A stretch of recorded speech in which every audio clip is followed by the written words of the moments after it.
All right, what's going on, guys? John here, back again, finally, from a long, I guess, hiatus, you can say, But obviously, I'm not alone because this is a Real Talk podcast. So, like always, I'm here with my co host, Audrey. Yes. Hey, guys. It's been a minute. Finally, huh? Yeah. It's been a really long break.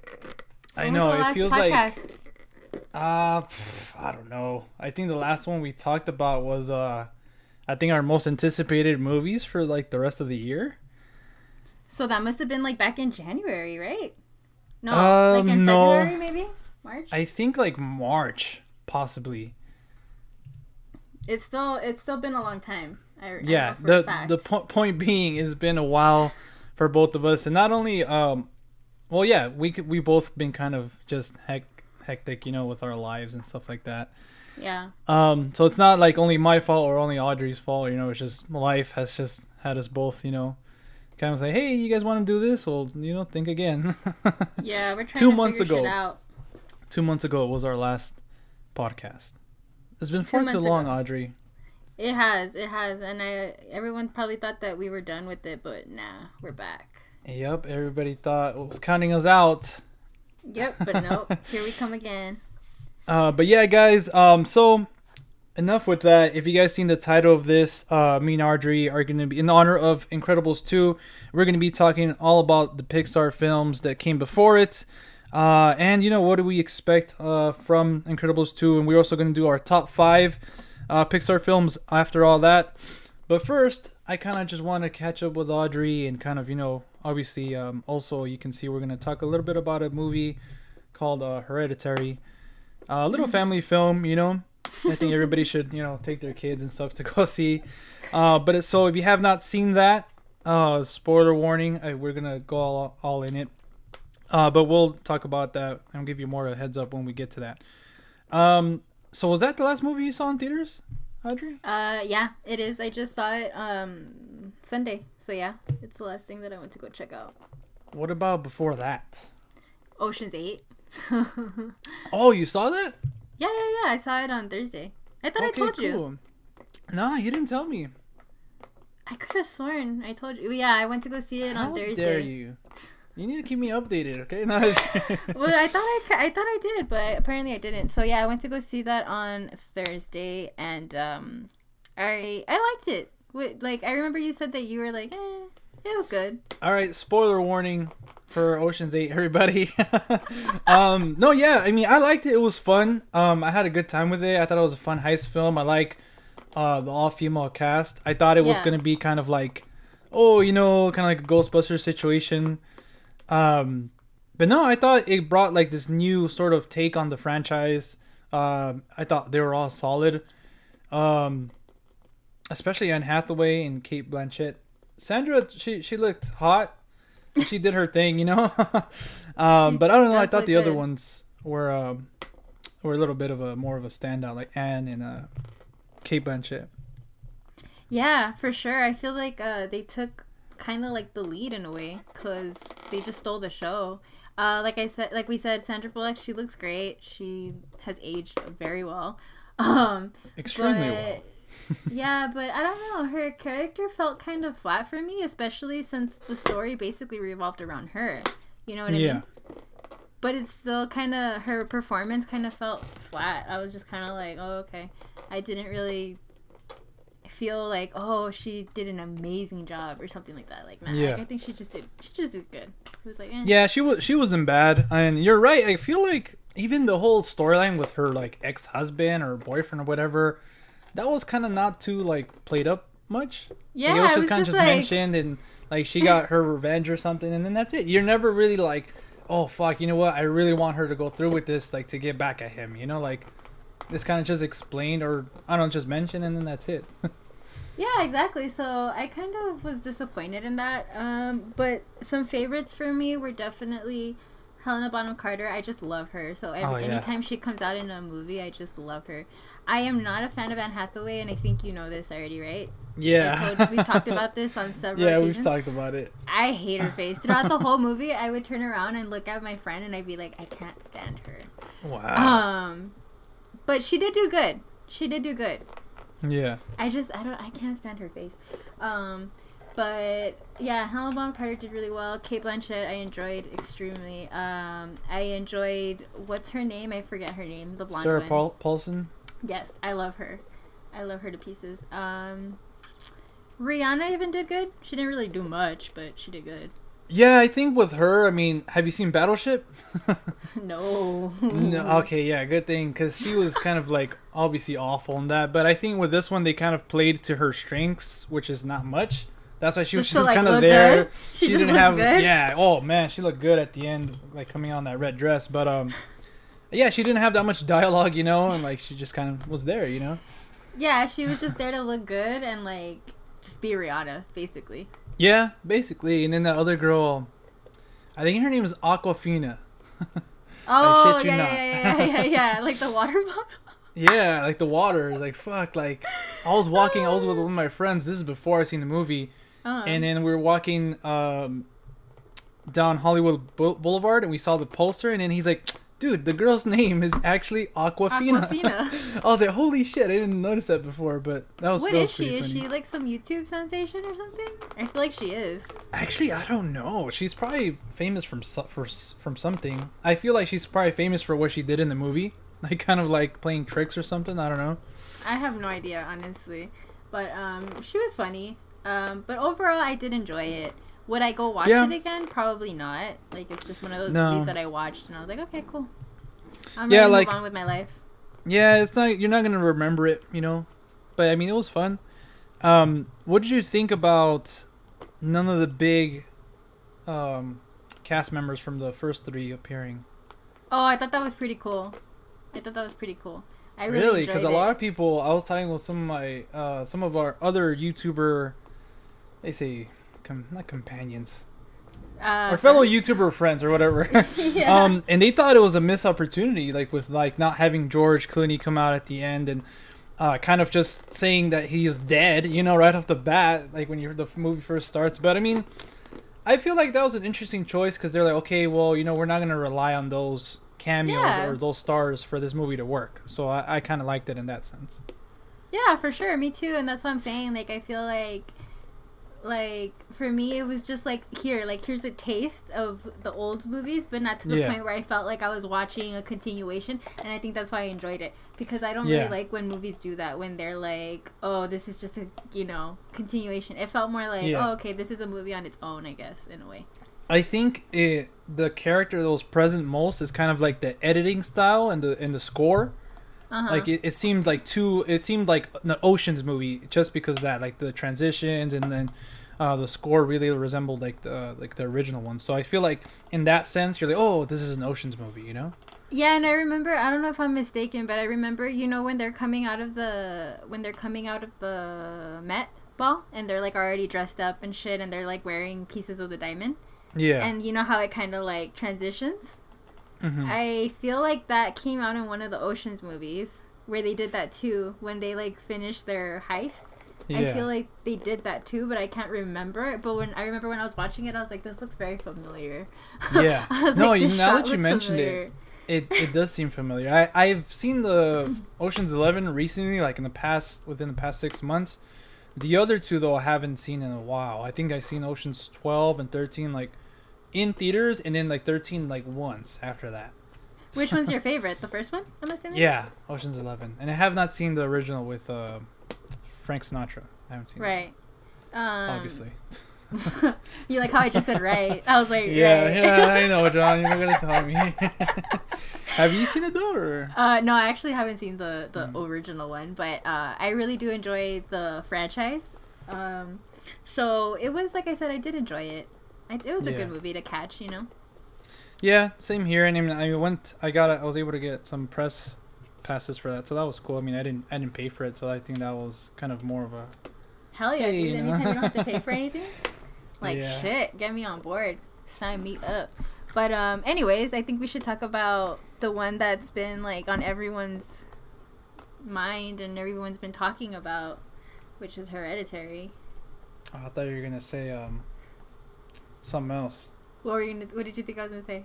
Actually, no. I was thinking about a movie, but I was like, "Fuck, you know what? I haven't seen any other movies to like say in its place." But Yeah, a little A24 film called Hereditary by first-time director, damn, Isn't it Ari Ari? Yeah. Alster, something like that. Ari Mm-hmm. something. Yeah, Ari Aster or something like that. But yeah, so I sent you when the trailer was released because I remember like all the hype around it, like this movie. I think like I don't know if it got like an early showing somewhere, but a lot of people. Oh yeah, Sundance in January.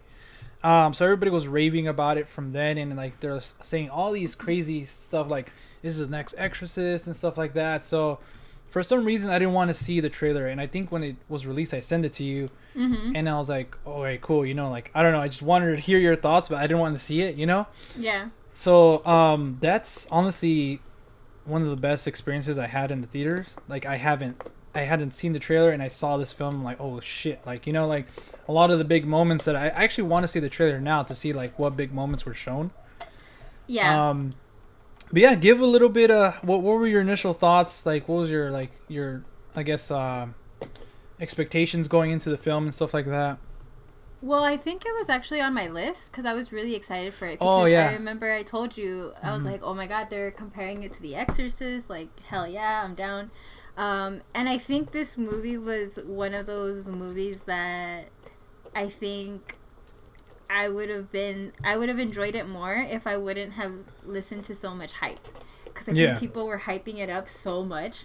Like, I remember, like, even right before I went to go see it, like, my friend was like, oh my god, it was so good. So I was just hyped. Was that me?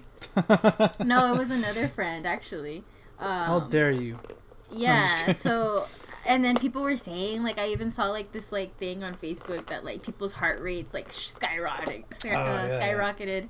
And I was like, damn, like, okay, like, I'm ready. So I finally went to go see it. Initial thoughts, I liked it. But, I felt, for me, in the beginning, it kind of dragged. I think it's because of that, because I was so hyped up that I was expecting to be terrified, like 30 minutes in or like 20 minutes in. I was like, okay, I'm gonna be terrified. But I wasn't. I kind of found myself like looking for I was like, okay, like when is something scary gonna happen? I don't know if I'm just super fucked up in the head, maybe, that nothing scares me anymore. No, because... I'm with you on that sense. Yeah, dude, I think I am like fucked up in the head because everyone was like, and I'm like looking around like, bruh, like that's not that scary. You're like, okay. Like been there, done that. Like show me something new. Like, okay. Yeah. But so for me, like I said, I did like it. I liked the whole cinematic. A24 I think always just does an amazing job with being cinematically beautiful. Like where the house it was set in, the colors, like the palette, everything was just really nice. Yeah, cinematography was awesome. It was beautiful. Yeah, and Toni Collette, like, she knocked it out of the park. Oh my gosh, everybody's talking about her, but I'm glad because her performance was fucking incredible. She was great. I don't even know if I've seen her in much, to be perfectly honest. Yeah, that's what I was gonna tell you. I was like, I don't think I've seen her. I'm not exactly sure what her filmography is. I don't know if she's played other lead. Little Miss Sunshine, she was in that. Oh, okay, yeah, for sure. About a Boy. So she's been in stuff that I haven't seen. Well, that's crazy. I've seen those movies, but she never really popped up like she did with this one. Like this one was more like she took like the lead. Like wow, she in did last year's critically acclaimed XXX Return of Xander Cage, she was in that. Yeah. I remember her actually. Now that you mention it, I remember her in About a Boy. She plays the mom. Yeah. I know that where I know her from, and that's the way back with Steve Carell. Oh yeah. I remember her from that. She plays the mom. Sam Rockwell as well. And then she always has like different hairstyles, so she looked completely different. Yeah, I guess she's always like one of those hidden talents, Sometimes, like, most of the time she had short hair. Sometimes she had long hair. So, like, I just didn't really recognize her. But I think she did an amazing job. Oh, okay. And that's where she looks familiar, too. Because she did a TV show called United States of Terra. Mm-hmm. And I remember seeing, like, promotional material from that. Because I guess she plays, like, from right here, like, 4 different type of women. But she's, like, the same. She has, like, a disorder or something like that. Mm. identity disorder, something like that, DID. So I remember her from that. Like I was like, damn, she looks familiar. So I haven't seen that show, but I remember her from that. Well, yeah. So apparently she has been in stuff, but she did not. Obviously, this performance was like has been her top because she's getting a lot of buzz over it. Yeah. But I think she just did the best. One of the things that I was not expecting to, spoilers, was for the little girl to die so soon. Oh yeah. I was like, I thought she was gonna play. Well, I mean, she does play a big role, but like, I thought she was just gonna like kind of hang out more, but she didn't. Like, she got killed like real quick. I was like, goddamn, okay. See, like I remember seeing her because I think while watching some YouTube videos, they would play the trailer. So I would like skip it right away, but I've seen like a few shots, you know. Mm-hmm. But all I remember of her is just like she was just there doing that fucking glocking noise or whatever she does, which is kind of terrifying now, you know. Yeah, you're like just imagine you're fucking sleeping and you just fucking hear like fuck that, like hell no, like I'm turning on the lights, like Alexa, turn on the lights now. No, yeah, I get you. For yeah. So she was really good though. I really liked her. Millie Shapiro or something like that. Mm-hmm. I thought she was good too. But yeah, that like I mean, from someone that obviously, like I said, I didn't see the trailer. Like I was really surprised that it's just like, you know, got her head chopped off or something. Yeah, you know? it was just like you're dead. The way it happens too. That moment wasn't like scary or anything, but it was just like I was kind of just shocked. I was holy shit, like yeah, they went there. I didn't know where they were going with it though. I was like, why? I was like, why? Like, I just didn't get it. But then as the movie progressed, I was like, oh, okay, I get it. But what did you think about it? Like, what's your? I think what added more to that was I think we should just get the performances out of the way because Alex Wolff did incredible too. Gabriel Byrne was pretty good as well. But I think that moment where when Peter just stops the car. And he's kind of just like, he's kind of in shock. You know, he doesn't say anything. He's scared to look in the mirror. And then that kind of comes to play a little bit later in one of the scenes. Like, he's kind of just traumatized by it. Mm-hmm. And he just, like, drives off. And, like, he doesn't say anything. He just leaves the car there and he just goes to sleep.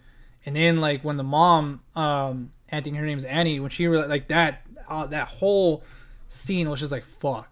It wasn't scary. It's just like, what the fuck? Yeah, it's just like, it kind of was like, whoa. Like it just leaves you like the whole theater was silent, you know? Like, it was just like, you know? And I'm not sure if some people got up after that and left because I remember seeing some people leaving, but I don't remember seeing after coming back. when When the little girl got her head chopped off.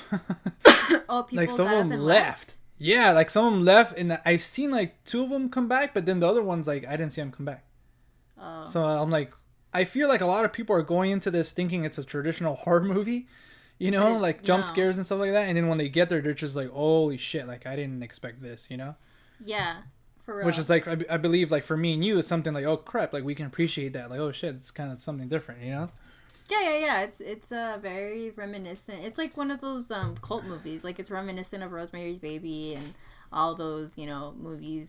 The Witch. Those were all like that. And they don't have jump scares, but they're just like creepy. Though I think the creepiest part for me was when she's already possessed and you just see her like on the corner of the guy's room. Oh yeah, of the son's room. Yeah. And, like, he just walks in and all of a sudden you just see her in the corner. What's fucking not terrifying, but what got me like, oh fuck, like it just stays on that, you know, like the camera just stays and you're just like, when is she gonna fucking like attack him or something? Like, you're like, holy shit, this is going on way too long. And I love that choice. It makes you uncomfortable because you're like, fuck, dude, like, do something already, you know? Yeah. And, like, I remember I was with my friend and I, like, got up from my seat. Well, not got up, but, like, I kind of, like, stood forward and I was like, do you see that? And he was like, fuck. He was like, shit. I was like, yeah, like, look. And then, like, you just see her crawling. Oh yeah, and then she just like flies away, and then like someone in my theater yelled Peter Pan or something like that, which I'm like, come on, dude, like That's what I was really? gonna tell you though. The crowd always makes horror movies so much funner because I think when they were doing the seance, someone yelled out Jumanji, and I started dying. Holy I shit! started dying, and that's why I like watching horror movies at the movie theater. Those are like my favorite movies to watch at the movie theater because I love hearing everyone else's like reaction. Like you hear people like screaming, or you hear people cussing, or people laughing. You know, it's like it's fucking hilarious. I was dying. That's fun too, but then there's these like white girls or just like people in general who that literally like, recite everything. Yeah, like, oh my god, don't go in there. Like, oh, like they literally overreact, and I'm just like, fucking Christ, like just shut up.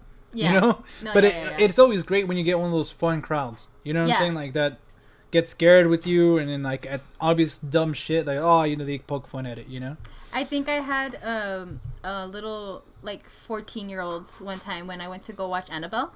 Yeah. And they were getting on my fucking nerves. I was getting ready to like look back at them and be like, you know what, little shit, you better shut up, because they were like, oh my god, this is so scary, and I was just like, shut up. They were it's like just little though. Annabelle.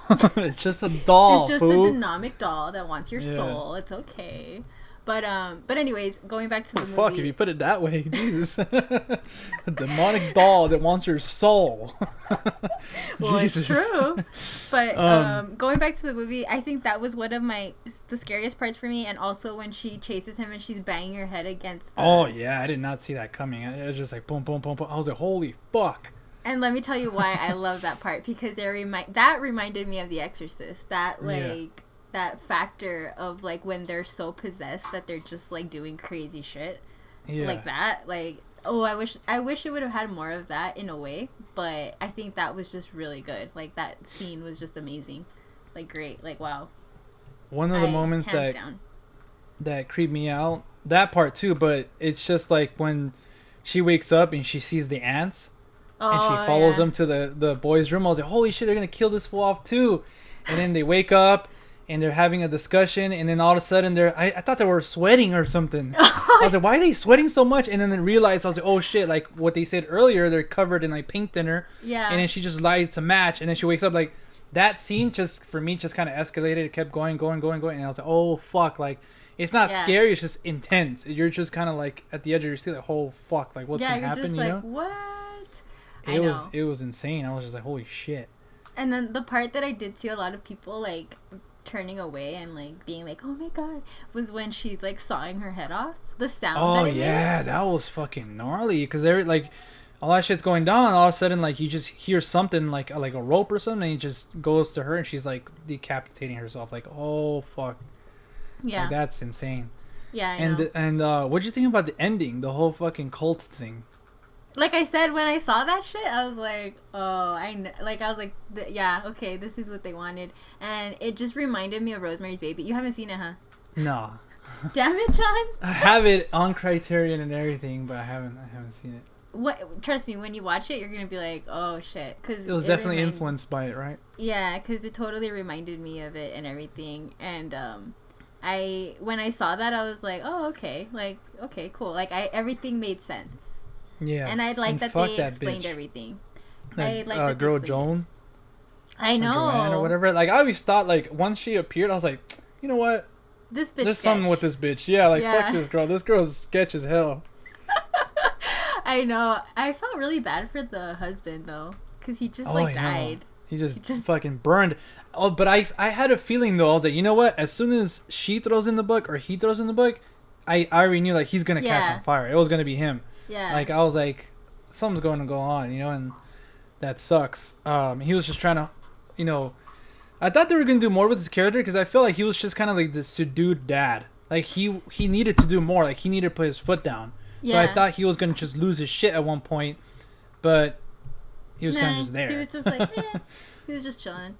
Yeah, I don't know, dude. Like, I feel like he did a good job, kind of, but just kind of hanging out in the back. Like, I felt bad for him still. I was like, fuck, dude, like, your fucking wife is crazy. She's possessed. Your son's possessed. Everyone in your fucking family's possessed.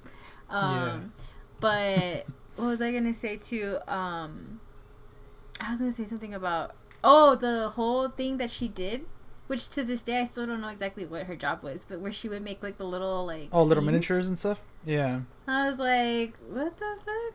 When she makes the one of the accident, I was like, oh yeah, that's some that was shit. like, holy shit. I was like, fuck, like what's wrong with you? Like, why would you do that? I actually kind of want to watch it again.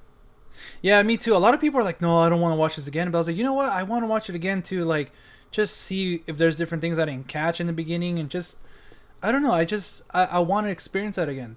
So do you think it's like, would you say it's one of your favorite, I guess, horror supernatural movies thus far, or do you still think you have another one that surpasses it? This year definitely. Last year I think I can say from last year too, because I thought it was more of a coming of age film, and that's the thing about this one too. For me, I feel it says a lot about like just family. You know how they're just going through a lot of crazy shit. Like it's a fucked up family, and I feel like it's like a family film. So I was kind of not kidding when I say it's a family film in the beginning, but it's also obviously like a horror thriller type of film. So I always like when genres do that, like kind of like Logan, like it's basically a Western, you know. You take away his powers and claws and it's a fucking Western. So yeah, I think from the last few years that I can remember, other than like The Witch, Green Room, well, It Follows, what's the one with the blind man? Don't Breathe. Don't Breathe, I thought was really, really good. Obviously the Conjuring ones. So yeah, I think I'd put it up there. It's definitely in my top 10 this year. Yeah, for sure. I think I give it a good rating. I'm not sure yet what exactly the rating is, but it's pretty high up there. Yeah. But for me, I think I still preferred... Oh, fuck. I don't know if I should say this, though, because I don't know. Like, I kind of want to watch it again. But I was going to say, I think I still prefer The Witch, but I'm not sure. Yeah. Like, I feel like I have to watch this one again, because I've seen The Witch plenty of times. And, yeah. I've seen The Witch, like, 2 times. I really want to watch it again, though. Because of this film. So yeah, I feel like before I say this one's better than The Witch or The Witch is still better, I think right now I'd give a slight edge to The Witch. But yeah, I definitely have to see this again. This film has people divided because once again, I think you have those people that are like, man, that shit's not scary because it has no jump scares. And then you have the people that can appreciate like just good horror where it doesn't have to be jump scares. So I think it's exactly like what happened with The Witch, because I think that was my biggest gripe with that movie, that people kept putting it down just because it wasn't like it was like, no dude, definitely. it's not that type of scary movie. You know, it's a fucked up movie. And it's like other genres too, like comedies. Like not everything, like not everybody's gonna love a comedy, you know, because different things make different people laugh. Because I have a friend that he's way into horror films, and he just texts me and say, dude, that shit was ass, like I didn't like it. Yeah. But I can understand why he didn't like it. It's not that he doesn't get it. It's just for him horror is something else, you know? Right. But I feel still like you shouldn't knock it because of that. It's just different type of horror. You should kind of just see it like, okay, it was this. You know, it was this type of filmmaking, these kind of choices. And for me, it worked. Yeah. I think along with the score and the cinematography, like I said, I thought it was cool that some of the shots looked like some of the miniature stuff. Like throughout the film, I kept thinking, oh, this is... like it can pan out and it could be on like one of the little miniature things, you know? Yeah. I thought that was pretty cool. No, yeah, I thought it was really well made. I think he did a really good for his first, you know. Oh yeah, for his first directorial debut. It's like fuck, like he like knocked it out of the park. So yeah, definitely. So I would recommend for people to go see it for sure. Yeah, but definitely. If you enjoy horror that's not gonna be like torture porn or anything like that. If you can appreciate like a good like story and like that irking factor, then you'll like it. Yeah. You know what definitely. I mean? Out of the ones that came out this weekend, I think it was like Hotel Artemis and Ocean's 8. I would recommend this one. Yeah, for sure. But I think it's kind of funny that our podcast is like, we're gonna be talking about Pixar, but we've been talking about this like crazy ass movie. No, it's all good. I mean, I like it because it's kind of like not just, hey, you know, it's Pixar week, so we're just gonna talk Pixar. You know, we're kind of just covering. Yeah. We always talk about what we've seen and stuff like that. So, I mean, it was only normal that we were gonna cover it because I had been waiting for this movie for a while.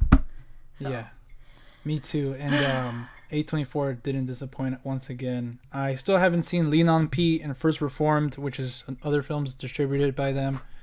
And I really want to watch them. I think Lean on Pete's already coming out on fucking Blu-ray, so I missed my chance. But First Reform is actually playing near me, so if I ever get a chance, an opportunity, which you're like, is not, I'm gonna go check it out.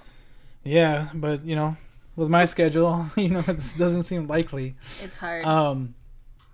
But yeah, quickly too, before we get to the Pixar stuff, have you seen any of the new trailers? There was like 800 and something new trailers released in like the last 2 weeks. Not sure if you were. Yeah, like there was like a Lego Movie one for my most anticipated film, which was First Man, the new Damon Chazelle, Ryan Gosling film. Mm-hmm. There's just a lot, like the Halloween one too. There's like too many that I can't remember them. There's just been a lot. So you haven't seen any of the new trailers? I've only seen Halloween. I saw Halloween, man. And I saw The House that Jack Built because that's one of my most anticipated films. Yeah. Oh, they already came out with the trailer? Is that the thing I sent you? Yeah, you sent it to me. Oh, I see. God. Again, I haven't even seen that. But yeah, no, it's crazy because I haven't seen none of them. I haven't seen Halloween, even the First Man one. But that's because you like to go in blind. Yeah, but it's just, I don't know. It's just something about, I think this experience I had with Hereditary, I was like, you know what? I really like that. I really like just seeing, like just experiencing the film. You know what? Just, I think I'm gonna try that. Cast. Yeah, you should definitely do it. Like last year I did it with Wind River and I think the Florida Project and Columbus. No, Columbus I saw the trailer. No, yeah, but there was like a few films I did that with last year, and it was cool because like based on the director, the writer, or cast, or just the look of the film, you can kind of I want to see this, Yeah. So and then especially like if it's great, then you're like, okay, you know what? I'm glad I didn't see the trailer. Mm-hmm. No, yeah, I definitely think I'm gonna start doing that because I don't know, I want to try it. I've never like done that, so I think it'd be pretty cool to see how it changes my movie experience. Yeah. Because that's usually the first thing that I do. Like when people invite me to the movies, I'm like, let me look at the trailer, and I'll tell you if I want to go see it. And then I'm like, yeah or nah. So I feel like maybe I should just go in. Yay or nay. Yeah, so maybe I should just go in with it. But yeah, I feel like you should try it. I will. See what you think. But because a lot of people do need to see trailers. Like you know what? I don't want to spend my money on something I don't like or something, Yeah. So. And for me, sometimes it just gets me excited. Like I'm like, ooh, I can't wait. Yeah. No, yeah, exactly. Man. Because some trailers are so, like, they're done so good. Like, you're just like, wow. Like the Transformers ones, I think they're good. But the movies are shit. Yeah, the movies are fucking shit. Gosh, man, I haven't had an experience at the movies like last year with Transformers the Last Night. Uh-huh. That shit seemed like 4 hours long, and I wanted to leave Audrey so bad. Like I was just like, you know what?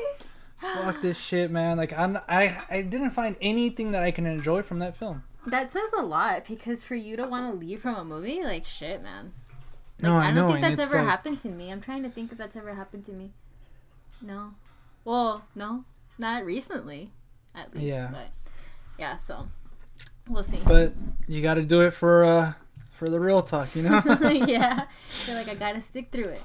Yeah. But all right. Obviously, we're also doing, like we said at the beginning of the podcast, we're doing this in honor of Incredibles 2. Finally, after like 15, 14 years, I know, we're getting right? the sequel to The Incredibles, which came out in 2014. So how many years is that? Like 15, 14? Wait, it came out in 2014 or 2004? Oh, my bad. 2004.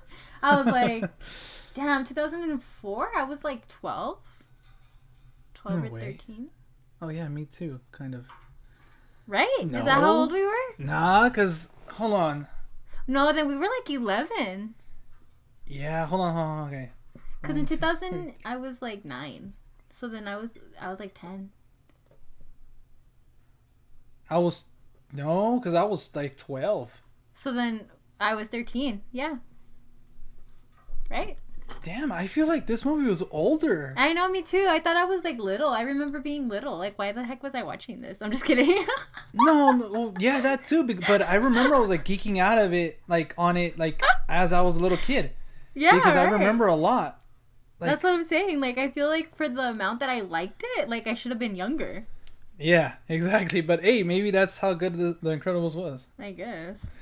Shit. But all right, we're gonna talk. Just basically, we're gonna go over the films. You know, kind of say our quick thoughts on them or something. You know, just talk Pixar films and our thoughts on Pixar as a company and stuff. And then after that, we're gonna wrap it up with our top 5, which is gonna be kind of controversial because I told Audrey something. I kind of cheated in one of my lists, but I do realize it's kind of cheating. So I have an alternative list, but. So Pixar, obviously, it got started with Steve Jobs. Mm-hmm. And when he left Apple, he was kind of, okay, what should I do now? He kind of acquired the company, invested in it, and obviously he left when he went back to Apple. But, yeah, their first film was Toy Story. So, Audrey, what are your... Back in 95, I think we're like... We were like 4, dude. 4 when this movie came out. But I remember watching this film like over. Like I remember owning the VHS and just watching it over and over and over and over again. You know, kind of like with the next one too, A Bug's Life, which was released 3 years after that. But yeah, what are your quick thoughts on Toy Story? I love Toy Story. Like. There are no words. I think that movie is just like, it's perfect. Like, it's legit perfect. Like, I love that movie. I love that franchise. Me too. I think it's such an original idea, too. Yeah. You know what I mean? And, like, what I liked about it, too, is that, like, even adults like it. Yeah. Like, I remember my parents liked it more than me. Like, my mom would be like, oh my god. And I would just be like, yeah, I mean, I like it too. But she was, like, over the moon about it. Like, she would always, like, put it on and I would watch it, for like, obviously. But, like you said, I had the VHS and I would watch it over and over and over and over and over. I had a Woody doll. I had, the Mr. What's his name? Mr. Pig? The piggy bank. Yeah. Yeah. I think his name is Ham. Ham. Is it Ham? 2 M's. Yeah, it's Ham. That's awesome. I know. I didn't even know that. What the heck? I had him. I had Buzz Lightyear. Like, I had, like, a bunch of the toys. I was, like, all over that shit. Yeah. I loved it. Me too. And I had all this stuff. Bugs Life, I loved it too. Oh my god. I love that movie too. Oh, yeah. That's another one I just saw over and over and over again. And just, like... That's the thing about that. I like that you brought up that even adults like it, because even now, like even when I just watched a few of the films that I haven't watched, and even Incredibles, there's a lot of adult, not themes, but a lot of things for adults. Yeah. You know, like when we get to Incredibles, like obviously, you know, they're kind of reminiscing of the past and how good they had it. You know, they want to relive that, and it's like that's something like that's happening even to me now. You know, like kind of reminisce and stuff like that, but. I think Toy Story, even like what I think of it, like I fucking love it. Obviously, it's, yeah, I was gonna kind of say something, but spoiler. But anyways, it's really some of the most iconic characters, not only in Disney and Pixar, but in film as well. Woody and Buzz, and kind of how they have that whole relationship of like Woody's scared to getting replaced, you know, as the favorite and stuff like that, and just also too when Buzz is kind of realizing that he can't fly, that whole scene where he tries to go through the window. Oh, I know. And that freaking Randy Newman song, like I watched that the other day. Oh my god, that was heartbreaking. Like he can't fly. You know, he realizes he falls down, he's broken, like, and Jesus, like, and then the scores too for these films have been incredible. Like that song "You Got a Friend in Me" is like iconic. Like, yeah, it's iconic now. You know, and just oh man. It's just such I know, it's such a good movie, like, man. And I love it because now I see younger kids and, like, I ask them, like, haven't you seen Toy Story? And they're like, nah. And I'm like, kid, I am about to blow your fucking mind. Bro. Like, what are you waiting for? I am about to blow your mind. Like, your parents are doing parenting wrong. Yeah, like, it's just, I think it's so timeless. Like, I'm going to show my kids Star Wars. I'm going to show them, you know, all the Pixar films. I'm going to show them all the good, like Godfather. Not just kidding. No, you know what? I actually think that's funny that you brought that up because I actually had this conversation with my dad the other day. I was like, hey, how does it feel for you to see me like watching movies that you went to go see in the theater. Because remember I told you that night that I was watching American Me? Mm-hmm. My dad was watching it with me, and he was like, you know how dads are, parents, they're like, man, I went to go watch this in 19 whatever year. Yeah. He's like, I went to the movie theater. He's like, when tickets were like $1, and he was just telling me, and I'm like, how is it for you like to see me now like watching it? Like he knows that I love it, and especially like I said, Star Wars, all those movies, like Predator. My dad always tells me that, like, oh yeah, I remember watching Star Wars in theaters. It's like, holy shit, like, can you imagine back in the 70s, like, how it was like fuck, man, like. That's what I'm saying. So I think that's pretty cool, and I think that must be like such a like a mind fuck, and it's cool that it holds up. You know what I mean? Yeah. Like it still holds up to all these generations. So I think Toy Story is definitely gonna be one of those movies where it's just gonna hold up, and it's just gonna keep going and going. Like it's timeless. It doesn't get irrelevant or anything. Yeah. No, yeah, that's a perfect way to say it's timeless, because it does carry these messages, kind of like a Lion King, and I think Disney in general, they always find a way to kind of have a message there that's timeless. You could just pop up anywhere in like even the new generation, old generation, they can relate to it somehow.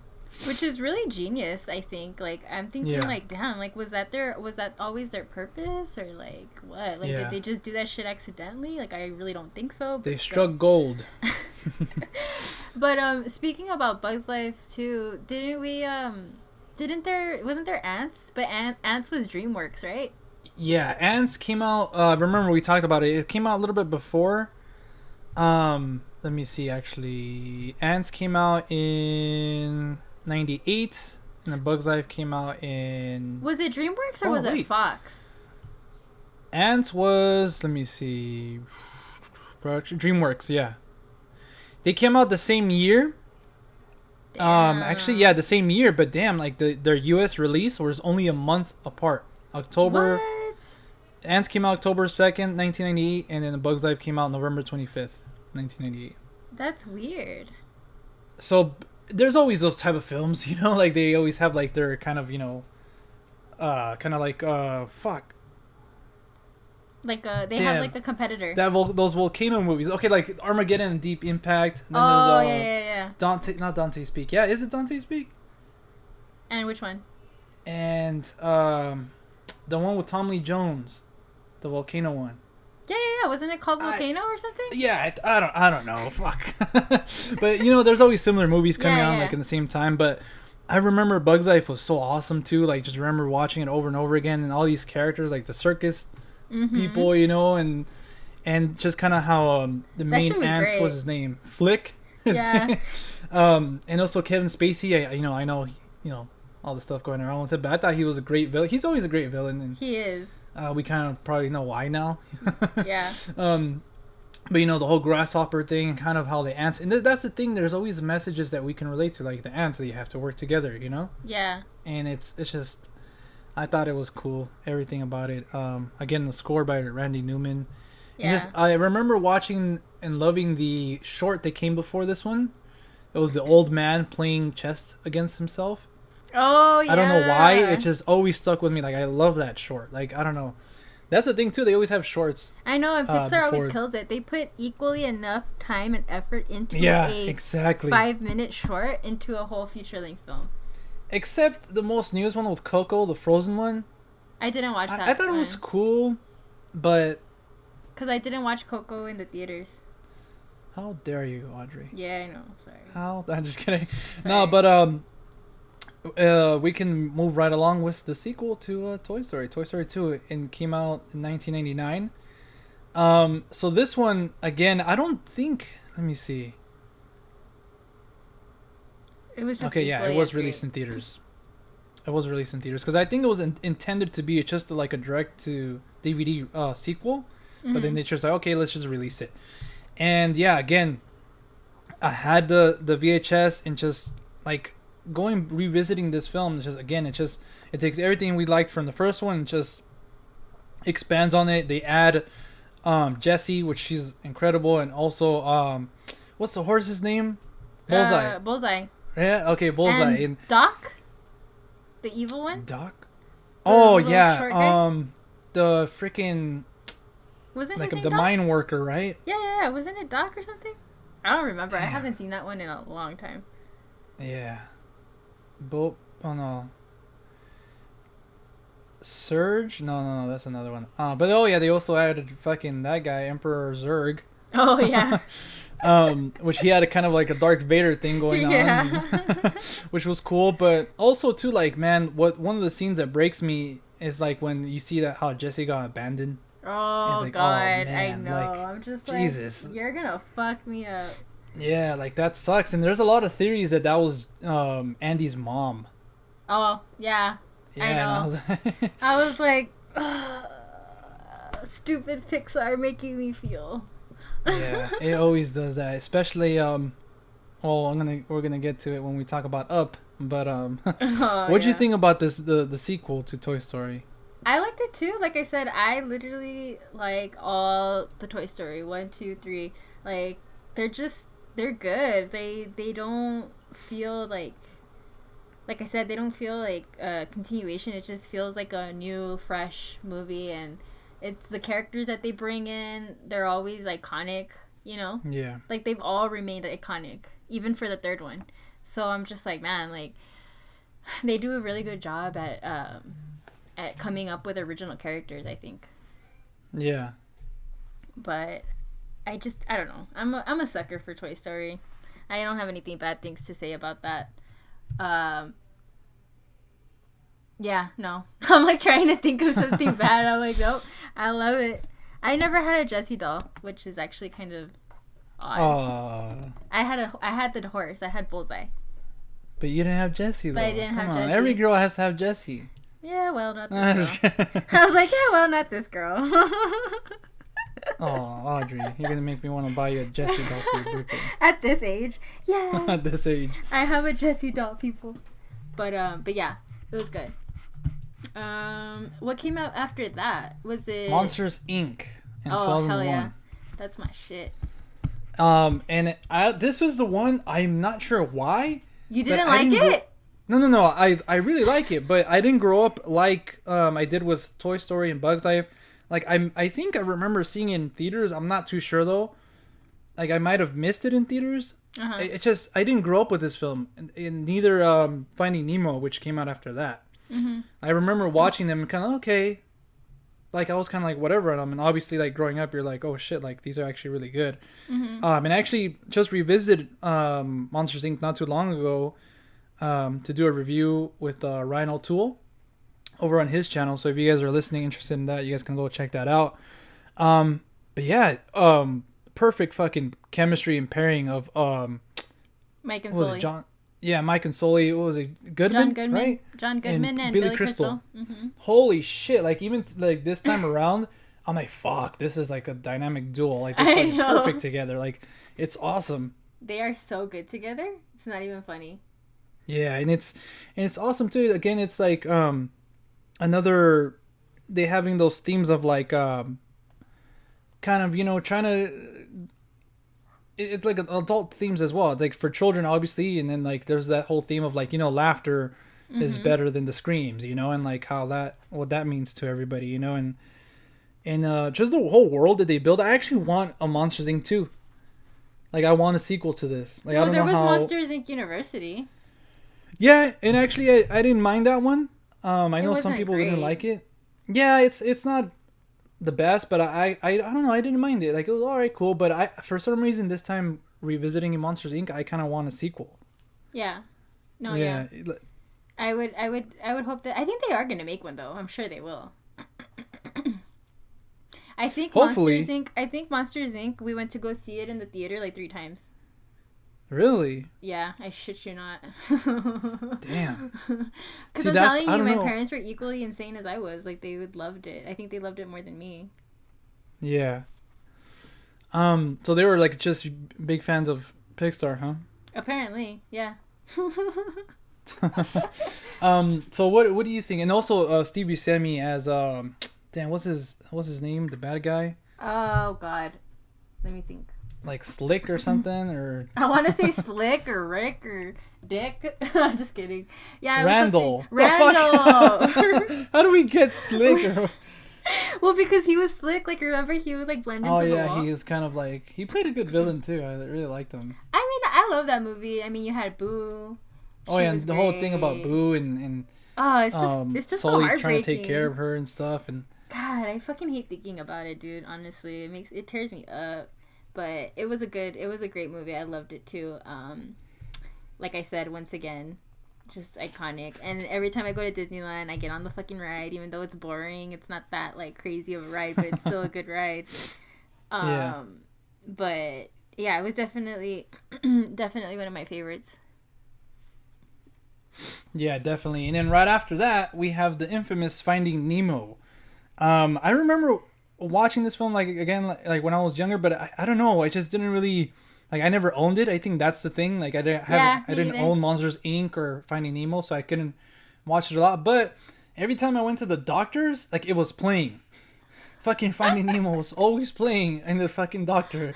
So I would always catch it here and there, you know? Yeah. But I like it too. Just an adventure about like his dad trying to, you know, find his son and how he kind of has to, you know, eventually like he's growing up. He has to let him go, you know, and it's kind of tough for him because of what happened in the beginning. Again, fucking Pixar pulling at your heartstrings. Yes. And, you're just like, fuck. And yeah, the cast is incredible. I think I don't want to say Mel Brooks. What's his name? The one who plays his dad. I never knew who that was. Albert Brooks. There you go. Oh, okay. I thought he did a great job, and obviously Ellen DeGeneres as Dory. I really like her as Dory, and just overall, just like the turtle and the sharks. You know, sharks and fish are friend, not food. Yeah, it's a great movie. Yeah, Bruce the shark. Kind of a little. It wasn't like one of my favorites. Like, I'm not gonna sit here and be like, damn, I was over the moon when that shit came out. Like, I liked it, but I wasn't how I was with Toy Story, and I wasn't how I was with even Monsters Inc. at that point. But I don't know if it's because I was getting older. Maybe that's why, huh? Yeah, I think because when were these released? 2003. So I was already like 14, 15 ish. Nah, because I remember in 2013, 3, Freddy vs. Jason came out, and I was stoked for that. I don't know why. That's what I was watching. No, it's weird because, like, throughout the years, I remember the year based on what movie came out. Like, 2007, Spider-Man 3. Like, bam, like, I already know what I was doing in 2007. I'm really bad at remembering that. Like, I have no idea. Yeah, it's weird. I don't know, but I think I was like in 4th or 5th grade at 2003. That's why I don't know. But yeah, I think it's another classic, obviously from Pixar. And overall, it's just a great another film. Even the tank people, like the starfish and that fish that was voiced by Willem Dafoe, kind of like the leader and shit. Like he had the scar and stuff like that. Thought everything was pretty much great from Finding Nemo. It was a great movie. I mean, everyone loves Dory. I know. Ellen DeGeneres. She killed it. You cannot love her. But right after they released one of my favorites, The Incredibles, and I remember owning the DVD to this. I fucking love The Incredibles. I just finished watching it right now before we like Skyped and stuff. Does it still hold up? I haven't seen it in a minute. I think so, man. I think so. I fucking love it. Just the score is so iconic. Yeah. I always remember Michael Giacchino did the score, and it's just awesome. It kind of gives you like a James Bond type of feel, you know? Yeah. Especially when he goes like to the island, you know? And a lot of people joke around that this is the only good Fantastic Four movie. Since it's 4 of them, you know? Yeah. Well, Jack's there too, and then Frozone, but you know, kind of like the main ones. But even watching it this time, like we were talking about, again, it just finds a place to like relate, that you can relate to, like as an adult, you know, kind of, you know, how they had their moments to shine back then, and obviously something happens, like all the stuff that, you know, he tried to save the people in the train, but they sue him, you know, and he tried to catch that guy that was going to commit suicide, and he ends up suing him too. It's like, oh no, I don't want to be saved, which is funny. So they had to go away from being heroes and stuff like that, and they kind of just live a normal life, and you can tell, what's his name, Mr. Incredible, Bob, he's kind of just living life. He hates it now. He's gotten fat too, which is hilarious. And it's really relatable. That's like the sad part. Yeah, like you just get older and you're married now. You kind of just look in your past and kind of, man, those were the glory days, and and fuck, dude, I don't think I can watch your that physique. Movie. But yeah, it's just everything about it. Like just even the villain, who's played by Jason Lee, which is great. So my name is Earl, right? Yeah. Yeah. Yeah, he's great as the villain. So how do you think it's gonna?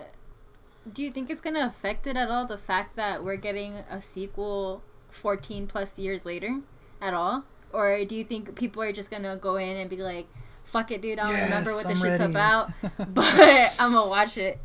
Because I think if you think about it, because if you think about it, I mean, the little kids, they don't know what the fuck. Yeah.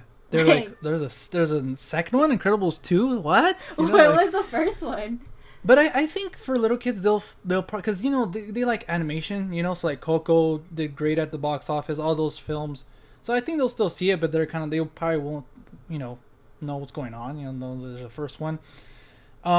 But I think like us, like our generation, obviously there's gonna be like a bunch of like 25-year-olds there at the theater with kids too, like.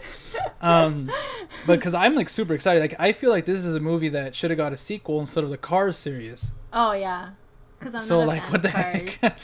Yeah. But I'm glad it finally is gonna have a sequel coming up, and I've talked about it way too much. How do you like this?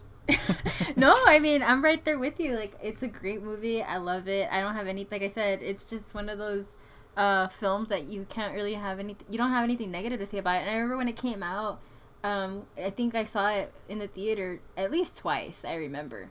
Yeah. But I kind of forgot about it, and then when I heard that we were getting a sequel, I think I mentioned this before in one of our other videos. I wasn't like stoked on it because I think it was great as a standalone film. Like, I didn't think it needed a sequel.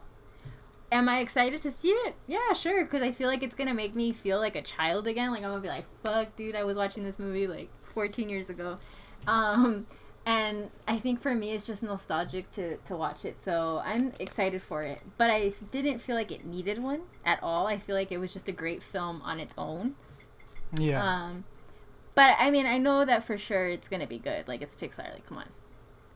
Yeah, it's been, well, I'm trying not to, like, look at anything, but it's been getting a lot of positive feedback. Although, I mean, look at Finding Dory. Like, did you watch Finding Dory? You didn't, huh? No, I haven't seen Finding Dory. Damn, dude. Oh, but you see, like, because I feel like if I would have, like, owned Finding Nemo and watched it over and over and over again, I would have been super excited for a sequel, Yeah. Is it a prequel? Oh, no, it's a sequel, right? I think it's a sequel, right? Yeah, because I know it's about Dory trying to find it's a sequel. Her parents or something, right? Yeah. Or something like that. But, like, you see that movie, it was good, but it wasn't as good, And that's what I'm scared of with The Incredibles. I'm just kind of like, damn, like, what if it's just like, oh, it was good, but it wasn't like... You're going to enjoy it, but you're like, just, like, hopefully, like... It's not going to be like Toy Story where I'm like, damn, the second one is, classic. Like, right up there, yeah. Yeah. Like, I don't know, I'm kind of worried about that. But we'll see. We'll see what happens. We'll see. So then the next film they pulled out and released is Cars. And I remember 2006, so I was in middle school, I was in, just chilling, I wasn't even in school. What do you mean, 2006? Yeah, I wasn't in school. You didn't go to middle school? No, wait, I was, because it was 6th grade, right? I dropped out. I dropped out the following year in 2007, I remember. Holy shit, that's bizarre. We gotta talk about it in our next podcast. But yeah, 2006, I was in middle school. My hormones were out of control. So I wasn't really into like this. It's a Cars movie. Like, for me, it seemed like a mobile commercial. You know how back then mobile had those like talking cars with the eyes and shit like that. I was like, holy shit, they're making a movie off this. Oh, the shit has been dying. Oh my god. No, dude. Yeah. Okay, so I think we can both agree that we are not fan of Cars, because I'm not a fan. I'm not a fan. Like, I tried recently too, like in the last like 2 years, to watch Cars, and because I knew the third one was coming. The first one is alright. Like, it's it's not a bad film, but it's not for me. It's like we might lose subscribers, but it's okay because we're being real. It's the real talk. But it's a real talk, ladies and gentlemen. I have tried so many times to watch that movie, and I just can't. I always get bored. I shut it off. I'm just like over it. I'm like, fuck this shit. I'm gonna watch something else. But I do love the ride at Disneyland. I haven't been to it. Really? It's in California Adventure, right? Yeah, California Adventure. Yeah, I haven't been to that. That shit is dope. I love it. I'm not rich like you and can afford to go to Disneyland. Oh, shut up, dude. I don't even live in California. I live in fucking Texas now. You can go whenever you want. No, but I mean, yeah, I think we just said enough about that movie. I mean, we can't say enough, if we haven't really watched it. Yeah, we don't really, enjoy it that much. But hey, if you enjoy it, that's cool. I mean, I've tried, so all power to you. But now we're going to talk about a film that I just watched because I haven't seen this film in a long time, along with another movie that we're going to talk about, and that's 2007's Ratatouille. Yes! Come on, Ratatouille. So I thought I was kind of, again, I was in middle school trying to get laid or whatever. So you were giving a shit about Pixar movies. I wasn't really caring about, I was hyped about Spider-Man 3, and stuff like that, and because that's what the cool kids were watching. That's what the cool kids were watching, So, Ratatouille just came at a time again when I wasn't really just focusing, but I finally saw it for this podcast to talk about it, and you know what? I really enjoyed it. I think it's Pixar, again, at their finest. But I think the reason why I don't love it is because I was expecting too much for it. Because a lot of people are like, "Oh my god, it's one of my favorites. It's underrated. Like you gotta watch it." But I really like it. I really enjoyed it. But you wouldn't say like, "Damn, it's like a classic." Not to me. Because it's not on a personal level. Time.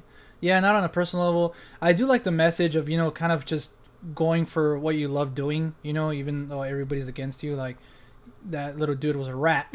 And tried to be a cook, but he had the best nose in the business. And even the guy who's the cook. He's not really good at it, but he's still trying to do his thing. And I like the whole thing with his family too. Especially his brother and shit. Oh, I know the whole family dynamic. Yeah. Yeah. How they're kind of just like, as soon as he found a talent, they used it. He was kind of bummed, and he's like, "Man, I gotta smell everything and see if it's okay or not." They're like, "We're just gonna run with this shit." Yeah. No, I love that movie. I think it's so cute. Every time I watch it, it makes me hungry. And it's just... Oh, yeah. And exactly. It's just inspiring, because it's like, man, that little rat, he's gonna be a cook.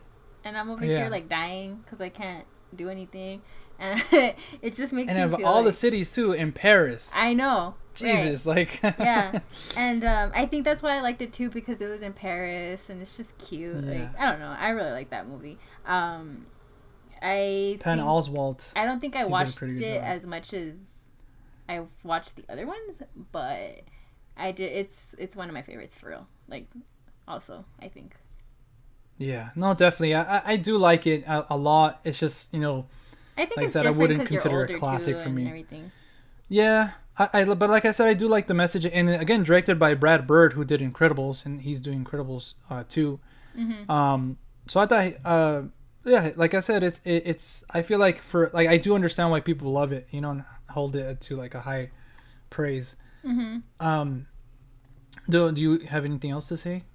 No, not about that. Mm-mm. All right, so we're gonna move on to a film that I did see, and is one of my favorites. I'm gonna tell you that. It's one of your favorites. Yeah. Really? WALL-E. Yep. I fucking love WALL-E. I love the whole first 5-10 minutes of it. It's perfect in my opinion. Dude, don't kill me, but I think I've only watched it once, and I don't think I even watched it fully. All right, guys, that was it for our podcast, the Real Talk Podcast, back from our hiatus. I want to thank Audrey for her time and her services. They are no longer needed. They're no longer needed. I'm looking for another host. Their position is open. No, I get it, because I mean I haven't seen that or even the next one. I haven't seen Ratatouille or even the next one we're going to talk about, which is Up. So there's definitely those little gaps, Yeah. And but for me, I don't know, maybe it was at a certain time in my life. But just everything about that film and just about what it kind of says about humanity, how we're going to be in the future or something, you know, and just everything about how to, you know, trying to preserve the plants and stuff like that, and just how he's kind of just optimistic, you know. Yeah. The little robot, he's out of like, he's not the best robot now, but you know, he's cute like, and stuff, and he's like, I'm just gonna keep on trucking. Yeah, his love for Eva. Aww, Evie. Isn't it Evie? Or Eva? I don't know, it's Eve. Yeah, Evie. I'm just saying it like he said it. Eva. But she would go Evie. I don't know. I just remember that because I thought that was fucking cute. Yeah. I just love everything about that film. It's just... Sadly, it's not. I haven't really watched it. I'm sorry to digress. I think it's funny how there's movies that come out and for whatever reason you just don't watch them and you're like, and then they're probably really good. Like, I honestly do believe you that Wally's good, but I probably won't watch it. Like, I don't know. I feel like the time has passed. Yeah. No, I get you completely. Because for me, I think that was like Ratatouille. Like, I thought it was good, but you know. So I give you kudos for actually going back and watching Ratatouille and Up. Yeah. No, Up was one of those movies that, like, I think it was on our video, the one we did of, like, movies we haven't seen, the top 5 or whatever. So I had to knock it out, you know, and yeah, we can talk about Up now. Yes, come on, Up. If you want to. So, did you want to kill yourself after? Because I did. I'm just kidding. No, I mean, because, okay, the famous story I always tell is that I think that I went to the theaters and me and my friends saw, like, 3 movies. I think we saw Terminator Salvation. We saw the beginning of Up because we really were there to see The Hangover. So you kind of see where I was at the time of my life. You know, like I think I was like freshman or sophomore or whatever. And we wanted to see The Hangover. So I saw the beginning of Up. And I was just like, fuck, this is a sad movie, you know? But that's the only time I've seen that. So for this podcast, I went back and revisited it, and fuck, like, I remember texting you.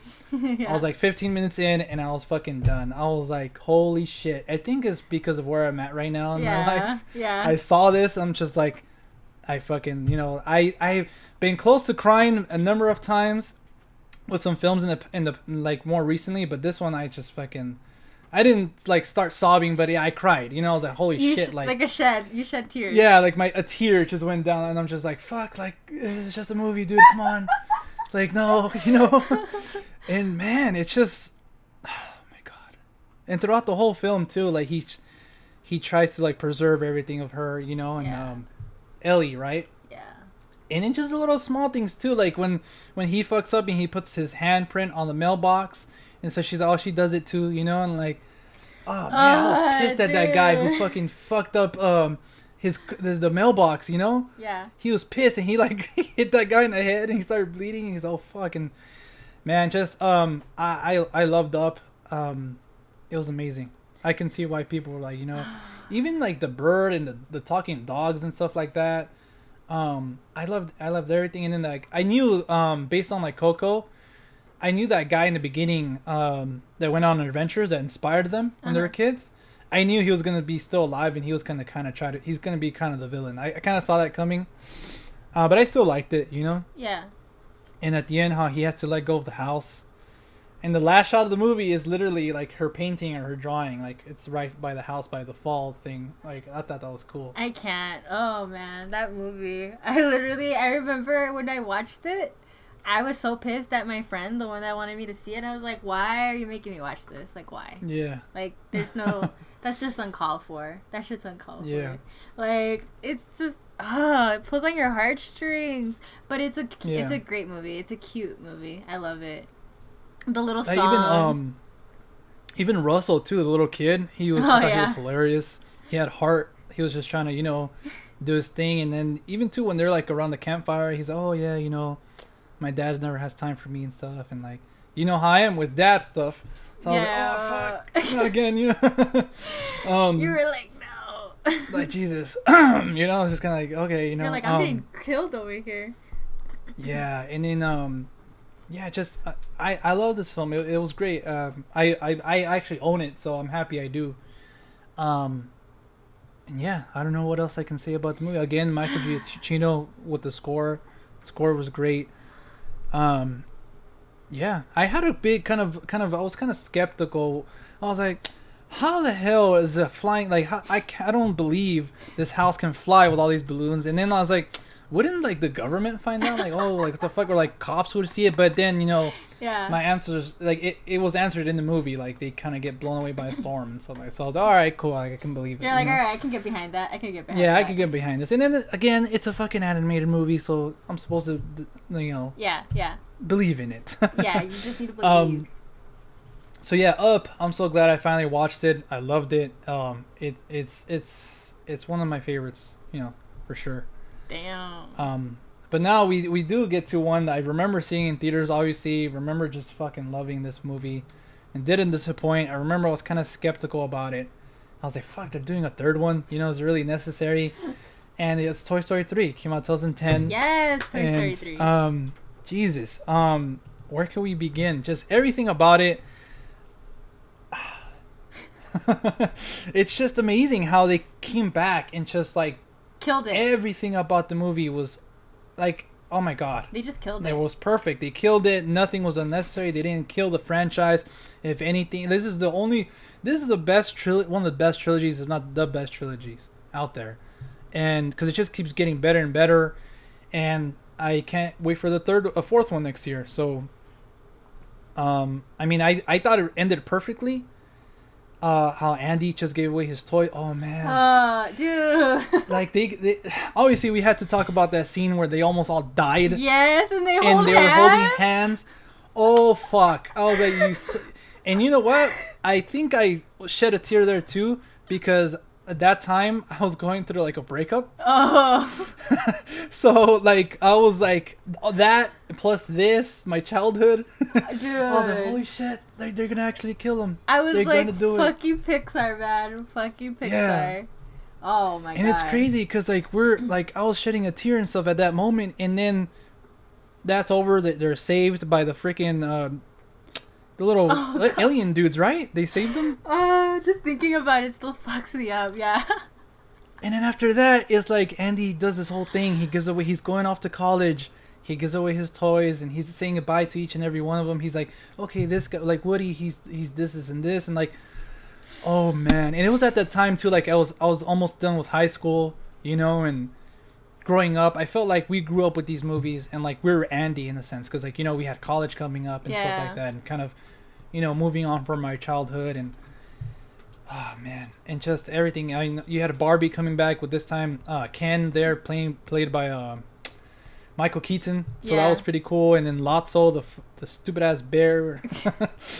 He seemed nice and everything, but you know, obviously you gotta have a villain there. Yeah. And yeah, again, just incredible score. Randy Newman comes back, and just everything about it. I adore this movie. I know. I love it. It was such a good movie. My God, just thinking about it makes me want to like die. Like I'm just like, I haven't. It has seen a it in lot while. to say too. Huh? Like even when they like, it has a lot to say when like Lotso like puts all the toys in like little prisons. It's like, Jesus, like what the fuck? He's one. Yeah, he's like a fucking asshole. I'm He's just like, what the nuts. heck?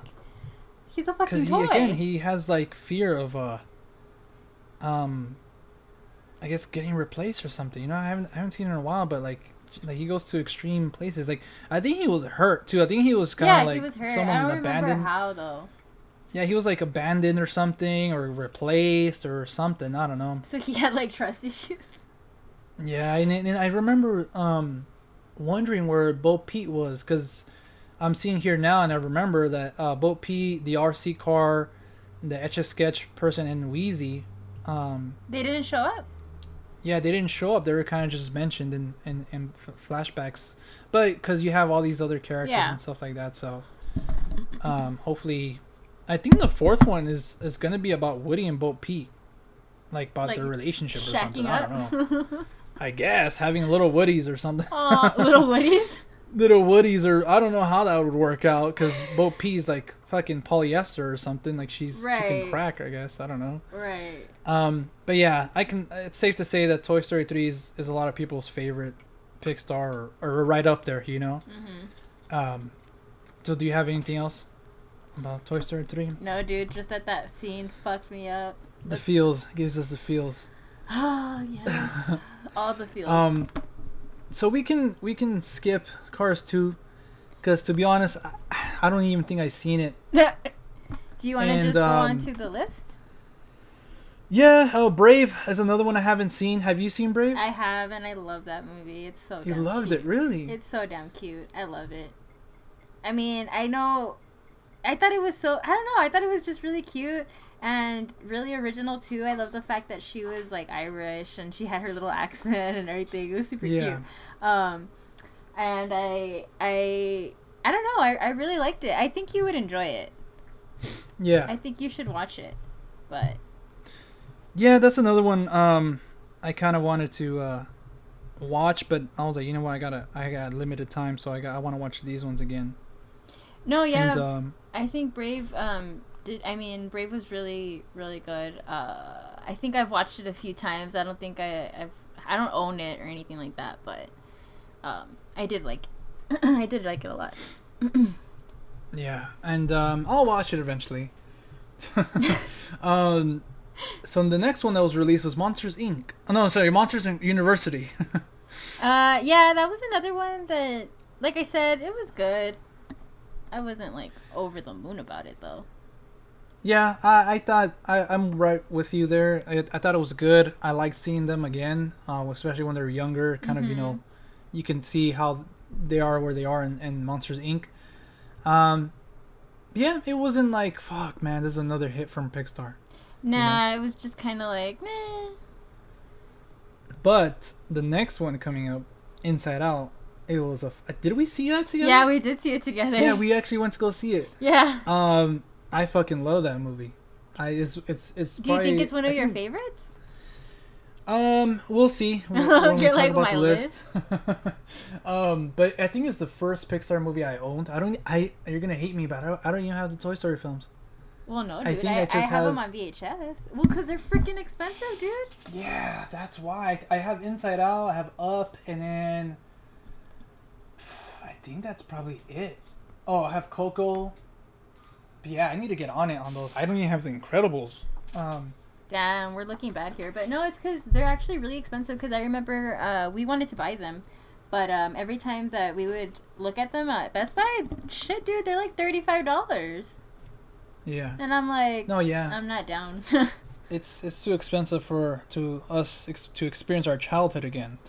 Yeah, like I'm like I have them on VHS. I'm good. Like. Yeah, don't ever get rid of those. Yeah, I know. I still have all of them. But yeah, I think Inside Out was just such a unique and awesome idea. You know, how it goes inside of the mind of this little girl, you know, who's moving away and she's starting over, and she has all these different type of emotions. Obviously, Amy Poehler does a great. I think everybody does a great job. Lewis Black as anger too. Bill Hader as fear. I think everybody does a good job, and just yeah, it was such a unique idea. That freaking gosh, what was his name? Oh, the Bing Bong. Yeah. Oh my God. The imaginary. My gosh, when he's like, "Oh, take her to the moon for me," and he fades away, like she forgets about him. Like, oh fuck. I was like, I'm done. Fucking Pixar, stop. You know, like that was just sad. You know, and just I don't know. It's just everything about this film, and I love that scene where they go into the mom's. Oh yeah. Like mind and her emotions and how they have a running gag with that, and then also the dads too. It's just awesome. This idea is incredible. My favorite is Anger. He was my favorite. Anger's dope. He was my favorite. And Sadness, and just all of them were great. I think mine, I don't know. I think it'll probably be Sadness because she's just bummed the whole time. She's just like, I know. She was adorable. I mean, and then Fear was cool too. Yeah, he was also scared of everything, but and then Mindy Kaling was Disgust. Yeah. Bill Hader as Fear, and Lewis Black. Yeah. So yeah, I thought it was incredible. It's one of my favorites. Of all time. I kind of want to see a sequel or I want to see something else with that idea. You know, like I want to see like everybody's mind. You know, like what they're really thinking and stuff. It's pretty cool, and how they have those memories stored in those things. Like it's pretty cool how someone's like, okay, if this will happen, or like if this is how we think, it'd be like this and that. You know. I'm sure they'll make another one. I think so too, but I don't know if they should. If they don't, I won't be mad. But you would like it. Yeah, I would like it. Yeah. Yeah. For sure.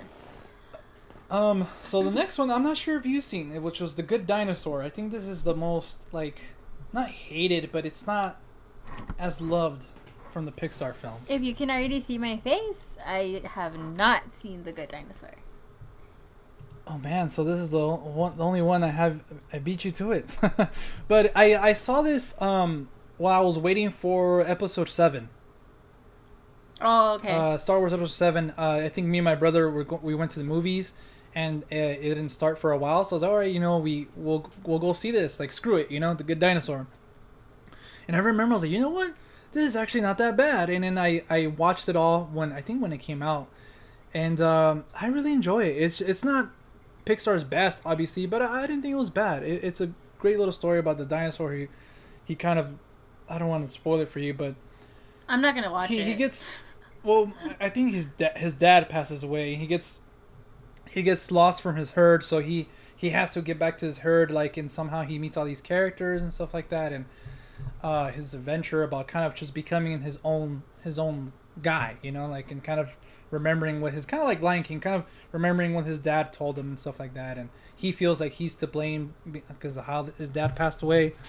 So it's just really cool. It's a nice little film. Yeah, I really enjoyed it. It was just one of those movies that kind of slipped away. Like, I don't remember hearing much buzz about it, so I just Yeah, it kind of like on Rotten Tomatoes is at 76, and fun fact, all the Cars movies, like, Good Dinosaur has better rating of all the Cars movies. No way, really? Cars 2 has a 39% on Rotten Tomatoes, and I know we don't really care about this, but it's interesting. Cars 3 has a 68, and then Cars, the first one, has a 74. So The Good Dinosaur has a 76. I thought people loved Cars. Yeah, me too. Huh. People should leave comments down below. I want to know if people are like... Yeah. Like... It's funny because all the other ones are Bug's Life is at 92, and all the other films are above it. Yeah. With 90s, 96, 97, and then Toy Story... Let me see. Toy Story... At a whopping 99. 2... No, Toy Story 1 and 2 have 100%. Dang! Finding Nemo, Toy Story 3 have 99. And then, so on and so forth. But the bottom ones are Monsters University, Brave, The Good Dinosaur, and then the Cars franchise. Damn, dude. What the heck? But that's interesting. But yeah, Finding Dory was the next one. The most, I didn't see it, so, take the floor here, Audrey. Yeah, well, we already kind of discussed that. Like I said, I watched it, and it was okay. I mean, I liked it. It revolves around Dory. Yeah. And everyone loves Dory. She's like one of the standout characters from like the first one, from Finding Nemo. Yeah, definitely. She's a iconic character. Yeah, and don't get me wrong, there were like funny moments, like there always are. And it's sad because you see like how she got separated from her parents and all that. So there were like moments where you're just like, ugh. But I don't know. For me, it just kind of was like, I think it wasn't a classic. No, it did not for me, at least. Like you said, I think it's like one of those that I was just like, okay, like whatever. I didn't feel like I needed it, Yeah, definitely.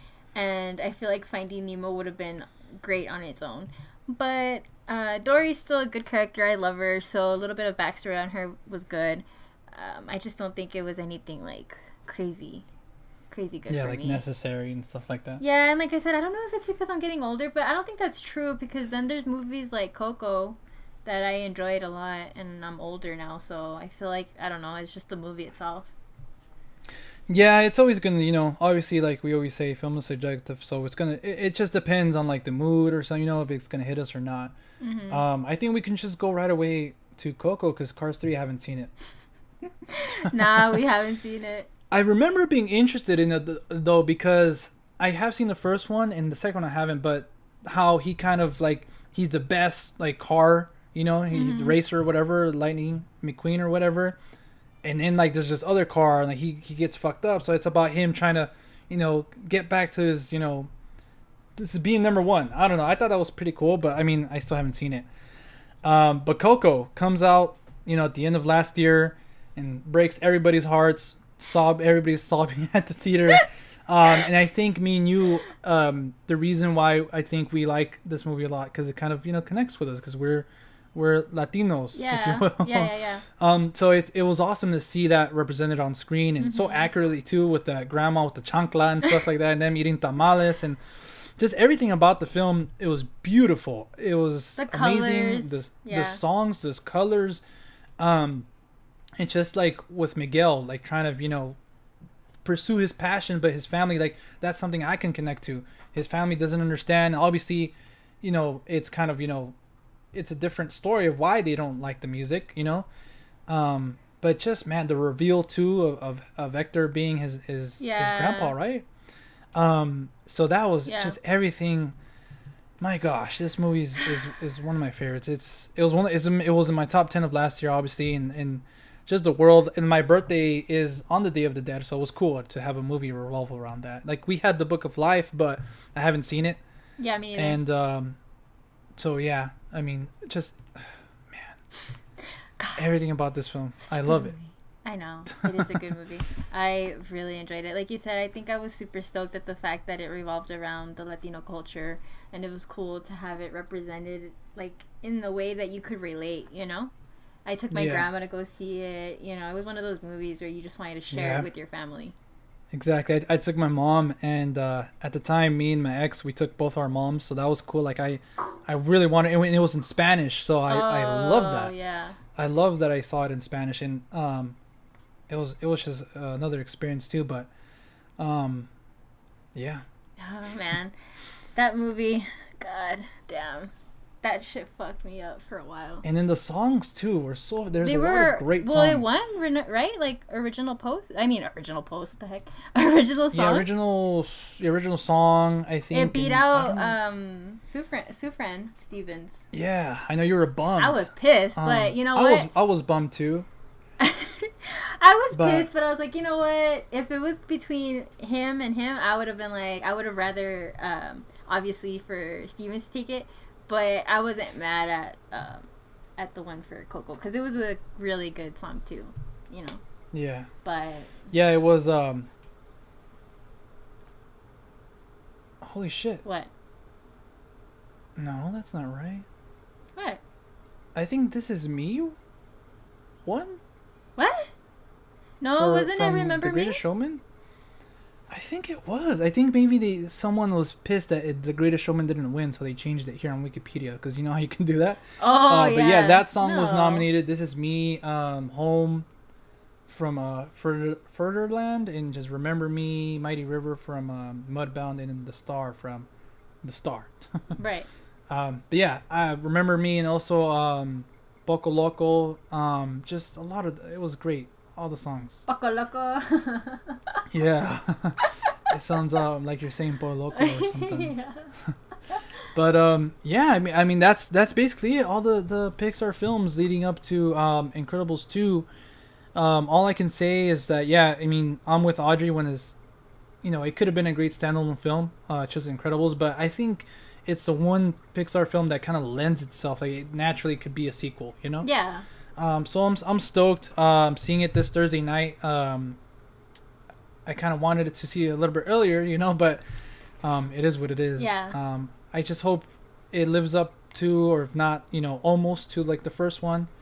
And I want some surprises. I want to see everybody, I thought that they were going to pick up a few years after, like the kids were going to be older, but I think it picks up right after the first one. Because it seems like they haven't even aged. I know. I was like, the baby still looks like he's a baby, isn't he? Yeah, like he should. Yeah, I think it does. 3 months after. Oh, wow. So it's like recent. Okay. Cool. Yeah, and I like how all the original voices back. Craig T. Nelson, Holly Hunter, and then Samuel Jackson coming back as Frozone. Yeah, I can't wait. I hope it's. I've been hearing nothing but good things, so.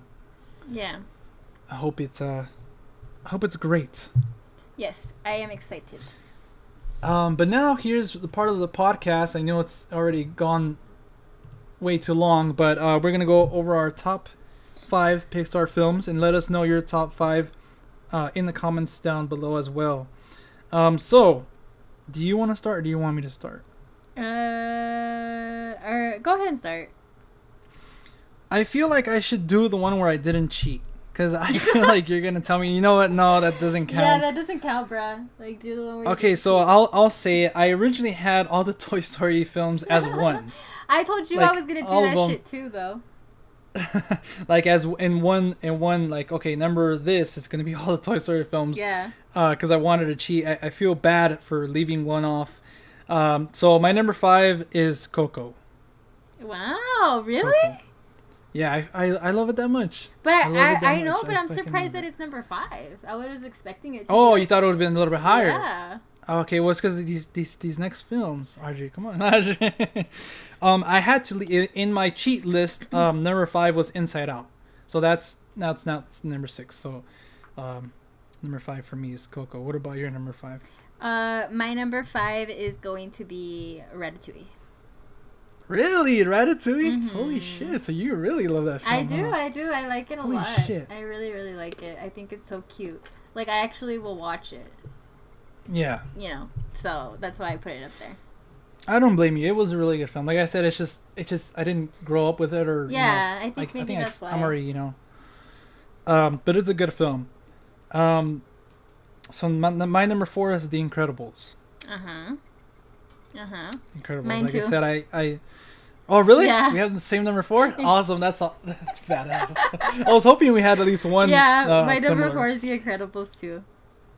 Yeah, just like I said, I love this film. I just saw it again. The score always comes into my head, and just all the family and their powers and stuff like that, and just everything about it. Yeah, it's a great movie, for sure. And my number 3, I think this is where we're gonna be a little bit different. My number 3 is WALL-E. Yeah. Yeah. No, it didn't make it up there for me. Because like I said, I think I just saw it at a time where it hit me personally, and just everything about it, what it says about humanity, and just about the WALL-E character himself. Just, I don't know. I love that movie, and I don't own it, which I'm bummed. That's crazy. But, I'm surprised you don't own it. Yeah, it's super expensive. But what is your number 3? My number 3 is Coco. Really? Oh fuck. Yeah. Okay, I feel bad now. It was such a good movie. Like, I can't believe that it even made it on my list, but it's because it was just that good. It was really good. Definitely. Like, I just hands down, it was good. Man, you're making me kind of regretting putting it so low. No, it's all good. I mean, it's on your list at least. You know, shit. I'm gonna move it to number 1. No, okay, relax. No, I know. Relax. But I don't blame you. Obviously it's right up there in my top 5. I'm gonna continue to watch that movie over and over again around my birthday. So, so getting down to number 2 is guess. Up. No, it's Toy Story 3. Ow, damn, that was what I was gonna say, but I was like, damn, is he really gonna go with Toy Story? I don't know. Shit. Toy Story 3. We've talked about it already. Everything about this film, it made me tear up. It was a perfect ending. Everything about it. It was just. I think I would, if I were to rate it, I think I would give it a 10 out of 10. Well, for me, it's actually the same one. Really, number 2? Yeah. That's dope.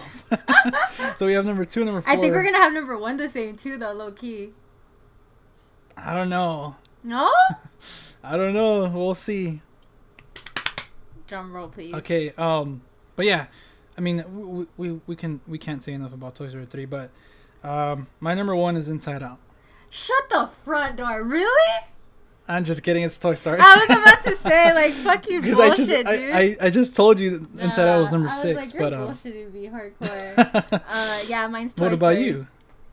Yeah, it's tough to leave the second one out, but I think out of the 3, I enjoy the first and third one more. But I love the second one, you know. But dude, it's fucking Toy Story, like shit. Yeah, it's Toy Story. Just all these characters, they've become iconic. You see them everywhere. Everybody loves it, and it's just not only because it's the first one, but it's just it's just a classic for me. It's I don't want to say a landmark, but it's a moment in cinematic history where it's like, fuck, like animation has changed, or this is what animation can be. Not only a kids film, but it has stuff for adults too. And there's even that theory that Andy's mom's going through a divorce. That's why you never see the dad, or they're moving too. So looking at it at that point, it's like, fuck, like, damn, you know. You're just like, God, this shit's so yeah, deep. it's just everything about it. About Toy Story, it's what can we say? Pixar. Toy Story's great. I love it. Let us know But what I your think list is. Yeah, let us know down in the comment section down below. Are we idiots for having this top 5, or do you agree with us? If you think what do you guys think about the Pixar films in general? Damn, I was gonna say something, but I forgot about it. Oh yeah, but I was gonna say I think everybody's gonna have one of the Toy Stories in their top 3 at least. Oh yeah. 1 or 2 or 3. For sure. But yeah, guys, that was pretty much it for this podcast. I had a blast revisiting Incredibles and finally watching Ratatouille and Up. Some great films. Let us know too if you haven't seen some of the Pixar films that we'll probably give you a hard time on. But I mean, who am I to talk? Yeah. But yeah, what to expect? I think hopefully if everything goes according to plan, next week we're set to talk about Jurassic Park, right? Yeah, because it's coming out. Yeah, I think damn. So we're gonna talk about the franchise, which ones we like, which is, you know, obviously you can probably tell. I'm excited for and that. what we think about the newer ones and stuff like that, and just again, we'll probably talk about what we thought about Incredibles 2, because hopefully we both had seen it by then. But yeah, anything else you want to say, Audrey? No, just that I'm wrap it up I'm here. happy that we're back, and I really enjoyed doing the podcast, and I'm stoked for the next one because it's Jurassic Park, so I'm excited. Yeah, definitely. Another staple in cinematic history, in my opinion. Hell yeah. But yeah, I'm there with Audrey. It's good to be back. It's been a long time. It's been far too long.